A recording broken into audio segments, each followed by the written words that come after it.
Hey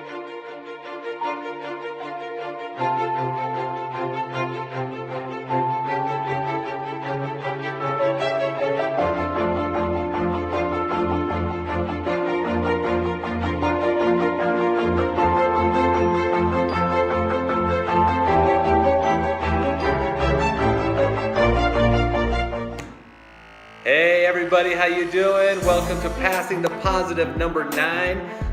Getting things rolling. Today we have special guest Chrissie Hodges. Say what up? What up? Those of you guys that don't know Chrissie, and I don't know how many of you do, but we used to work together at the airport when we were pushing people around in wheelchairs, helping them off and on planes, and she just had one of those personalities that you just automatically cling to. You're like, okay, I gotta hang out with Chrissie. She's cool, right? So I hang out with her. We work shifts together, and we just had a great time. Now she's a big advocate for mental health, and she does amazing things with that. So I hope you guys will see so much benefit from what she's going to talk about today and answer the questions that we have for her. And with that, enough about me and what I know about her. Go ahead and introduce yourself. Tell everybody who you are. So my name is Chrissie Hodges, and I live with obsessive compulsive disorder. Now I know what most of you are saying. Oh yeah, I have a little bit of that. Yeah, no you don't. Okay. Just so you know, I just told her that, and I almost got beat down. So we'll keep going from there, but yes. OCD is a mental illness that consists of obsessions and compulsions, and a lot of the diagnostic criteria is that you are doing compulsions up to 5, 7, 9, 10, 12 hours a day. And it requires treatment. It requires evidence-based treatment and or medication. I lived for 12 years with this illness without anyone knowing. I did not have outward compulsions, and almost died by suicide when I was 20. I just, because OCD is chronic, and it got to a point where I couldn't handle it anymore. Yep. I was lucky to survive and to get diagnosed immediately and got effective treatment a year later.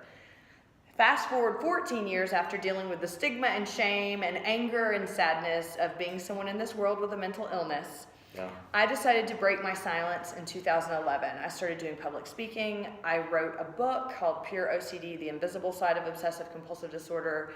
And I now have a YouTube channel where I talk all things OCD. It can get really graphic and awesome and hilarious. All things. All things. At Chrissie Hodges, Pure OCD Advocate, and I actually just launched my new podcast. Nice. Called Coffee with Chrissie at buzzsprout.com, where I do mental health messages every morning to just help eliminate that stigma and let people know they aren't alone. And in everyday world, I do peer support, which is using my lived experience to support individuals with mental health, and OCD referral and resource consultations worldwide, all over the world, people who are suffering with OCD and need to be connected to the specialists that can help them. And when she says worldwide, literally while we were sitting here, she had emails from Norway and where was it? Australia. So she's not messing around. Worldwide. She's big time right now. So we're everywhere. That's right. Mental health, it's everywhere. She finally actually talks about it. That's what I'm talking about. Well, thank you so much for introducing yourself, telling us what you do. You've dealt with a lot. You've been through a lot, and then you actually deal with a lot of people who kind of bear their problems on you, or maybe not problems, but their mental state on you. How do you stay motivated? How do you wake up every day and say, this is what I'm going to do. I'm motivated. I'm going to go help other people. How do you do that? So this is a dream job. This is my dream job. And I will tell you this, and I've told this story a lot, so if you've heard it before, sorry.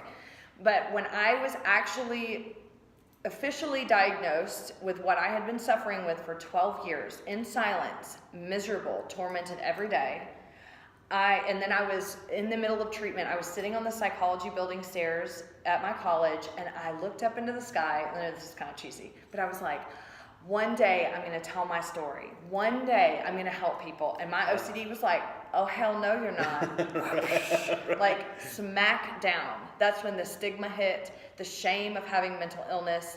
You know, who's going to love me? Who's going to hire me? Who is going to want to even be my friend after they hear about a suicide attempt and all the horrific things that my OCD makes my brain think? And so when I finally got the courage a few years ago, I mean, the first few times I ventured out telling my story, I was like shaking and sweating and crying, and it was at Toastmasters. Wow, yeah. And people didn't respond with, you're gross or judgmental. They responded with, me too. Wow. They that's responded awesome. with, let me tell you about what my sister goes through, or I go through, or my husband. And it was always very hush-hush. Yeah. Not just at Toastmasters, but anywhere I would talk about it. And as I kept speaking, I got more confident about the things I was saying out loud. I always give people advice. If you're willing to take negative feedback about what you're saying out loud, you're ready to do it. Yeah, that's And awesome. so once I started working solely with people with OCD, what gets me up in the morning is knowing that there are thousands of people contemplating suicide, and my mission is to connect with them and tell them that there's hope. And that's what I will do till the day that I die. Yeah, I don't think there can be much more motivation than that. That's No. pretty dang good right there. Let's save lives. Let's help Yes. people. Let's save lives. That is phenomenal. The other thing I love that you were talking about is how, be open to getting that feedback, right? And Yes. speak it out loud and be open to getting that feedback, because we can't grow if you're not willing to take it. If you're not willing to take that feedback, then you're just kind of stuck in the status that you're in. Right? Well, I'm going to tell you, I worried every time I would say something new out loud that this is going to be the time that people reject me. I mean, still, I've been in advocacy for years, and I still think that. I have rarely gotten negative feedback, rarely, that I kind of take a second glance. Yeah. The positivity, 99% outweighs the negative, and it's that 1% that keeps people quiet. I love that. Go find that 99%, okay? Forget Yes. that 1%. Go get the 99%. There's a big platform, we need you. That's right. When you finally found that success in your life, the things that you've been doing, and what are maybe some of the daily, weekly, monthly activities or things that you put in place to kind of help grow your business, or keep that balance in your business? Oh my. Well, I'm going to be honest again, as usual. That's why we're here. I'm a pretty insecure person, to be honest with you, and I think a lot of that does come from my struggle with mental illness. So I'm going to veer off and then veer back. Sure. Yeah. A lot of times when individuals suffer with major mental illness, or they have something like a suicide attempt, or prolonged perpetual depression, things of that nature, it takes a hit on your self-esteem. Yeah. It also takes a hit on, I am mentally ill, I do not deserve a good life, I am not worthy of a good life, I'm not worthy of someone to love me. Now that may sound stupid, but it's like this natural societal way of thinking once Right. you get the diagnosis. It's Yeah. traumatic, and I went through years believing that I didn't deserve a good life and I didn't have anything to offer. So in starting to do the stuff that I love, of course I found confidence among the people that I work with. Yeah. The business stuff has not come so naturally. So I still struggle. I have a very successful business, but I still struggle every day to think, I deserve this. Yeah. I'm worthy of this. I am lucky to be able to connect with people, and the product that I offer is amazing. It's referrals to save people's lives, Right. and the support that people need. So weekly, monthly, daily, I remind myself how lucky I am. Number one, that I'm still here. And Yeah. number two, that I get to connect with people worldwide who think that they are the only ones suffering. Yeah. And they are the ones that keep me motivated. I love that. I love what you do is that you go and you say, basically what you're grateful for. I'm lucky to still be here, right? Yes. I'm lucky that I have this opportunity to share, and I have created a platform to share what I'm trying to get through and help and save those lives. I love that piece of it, because you identify with that you're here and that you can give that to people. So I hope you guys get that. I hope you guys can identify with what those things are and implement those in your life, because that's awesome. Well, and it really is the feedback. I guess another thing is, the more that I learn from the clients that I work with, the farther I get into recovery. Yeah. And so it's symbiotic. Right. I'm helping them, but they're helping me. And so I'm just grateful for the people that I get to work with, because when you have OCD, nobody understands unless you have OCD. So I'm all like, these are my people. They are Come my on, people. with my people. I love it. we've talked about a few of the pivotal moments in your life and things you've gone through. Maybe what was that one pivotal moment where you kind of maybe directed you to the business, or just guided you in where you're at? It was a big one.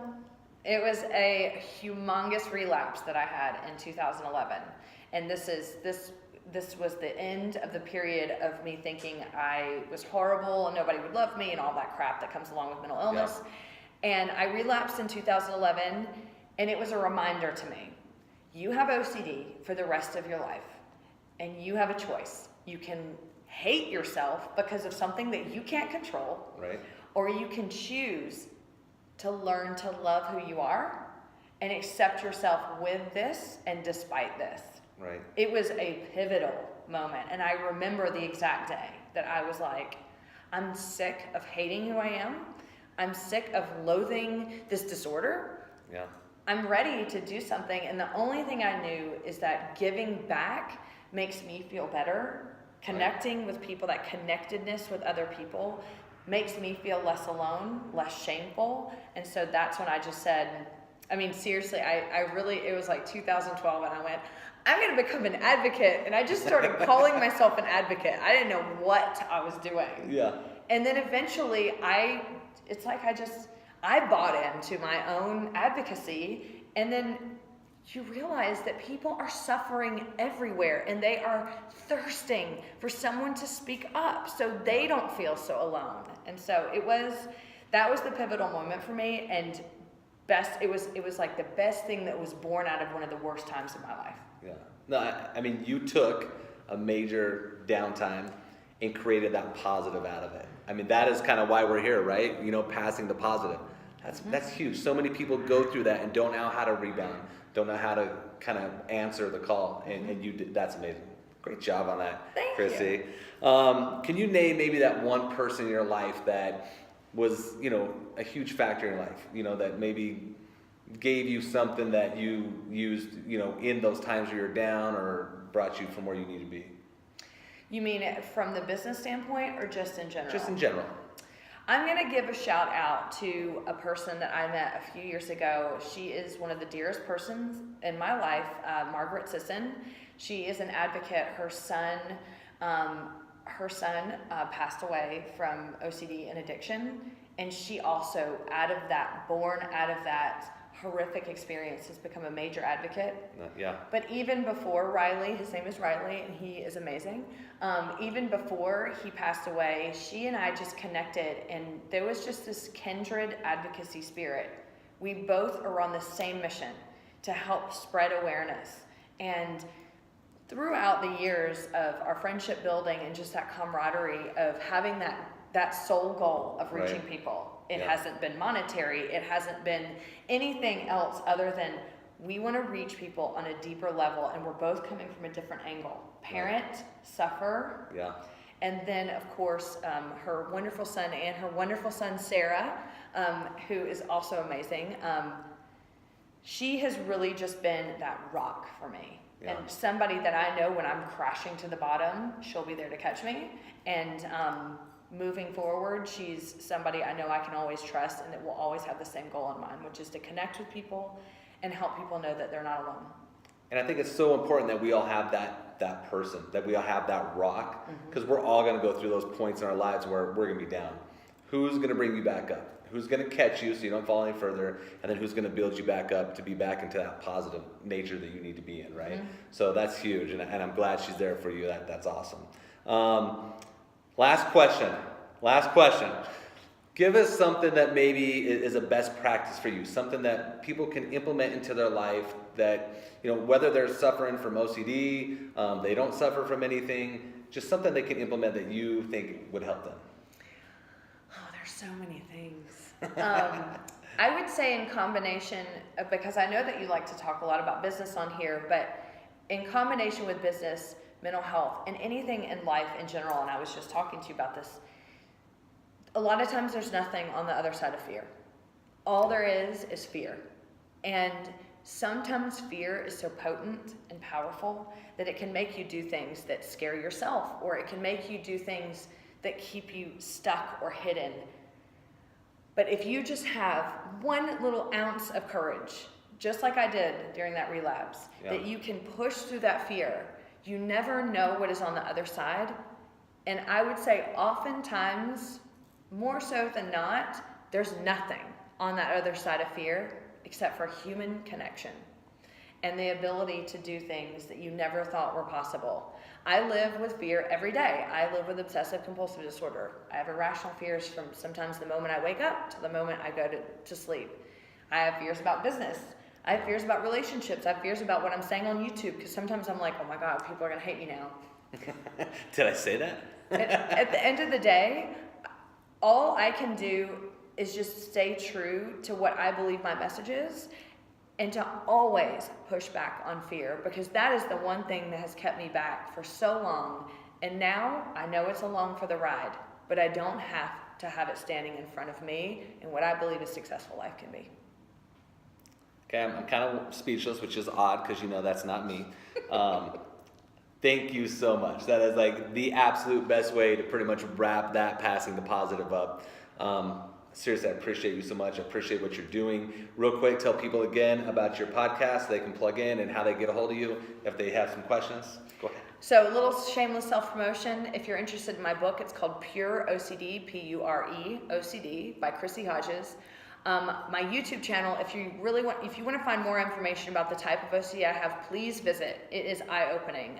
Pure OCD Advocate under Chrissie Hodges. And lastly, Lastly, my podcast that I just started, yay, is called Coffee with Chrissie at buzzsprout.com. Now I'm going to tell you the wonderful thing about this. I'm doing this podcast. It's all free content, but there's a way to donate to it through patreon.com. I mean, as little as $5 a month. All proceeds go to a fund that connects people to peer support who cannot afford it worldwide. That's awesome. All proceeds. Yeah. So the benefit of donating anything, whether that's $5 a month or $100, it doesn't matter. Those proceeds will go to connect people who are alone, struggling on the far ends of the earth to peer support to help normalize what they're going through. I love it. I love it. Thank you so much. Thank you guys, thanks for plugging in. We'll see you guys next week. Have a great week. Talk to you soon. Bye.